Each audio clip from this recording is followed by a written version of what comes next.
So this is how we make our shirts here at God's Army Shirts, using a power heat press.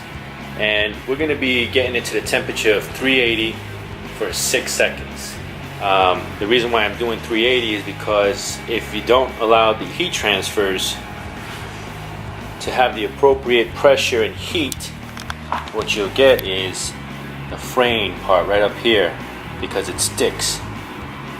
And so instead of having to repair that, you have to readjust the pressure and the heat and the amount of seconds you want to leave it under the press, the heat presser, and that's how we're going to be doing a couple of shirts just to get you started on this tutorial of heat press and how easy it is to use heat transfers that can be ordered through Transfer Express.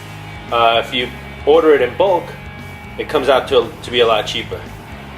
Our shirts, vintage navy, and we have our heat transfers for God's Army, with of course the name Jesus on the front for the glory of God, and our heat press that we will be using. Heat press runs about $200 if you get a good one.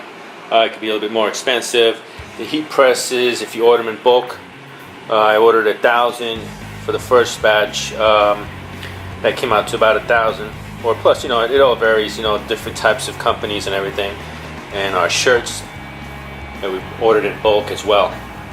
This is one of our original prototypes that we had initially. These are the shirts we were making with a solid blue, navy blue, and the gold lettering was a lot brighter. We're going to be toning it down to a older type of gold, and we're going to be using a vintage navy shirts to put out a new set of shirts out there. And of course we have our heat transfers. This is goof proof is the form that we're using. It's a little abrasive on there, but it does a great job if applied correctly with the heat press.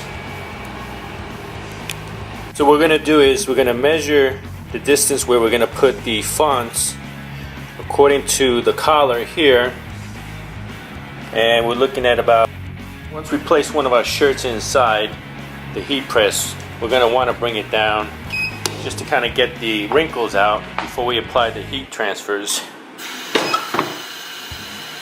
It doesn't look perfectly ready. And then we're going to apply the heat transfers. So we have our ruler, we're measuring from the collar, we got the heat press in there, we're just going to evenly align it to the edges, and then we're going to bring down the press. For 6 seconds it will sound, and that's when you lift it up. And then you peel off the heat transfer. You got a perfect shirt, especially with the name Jesus on it.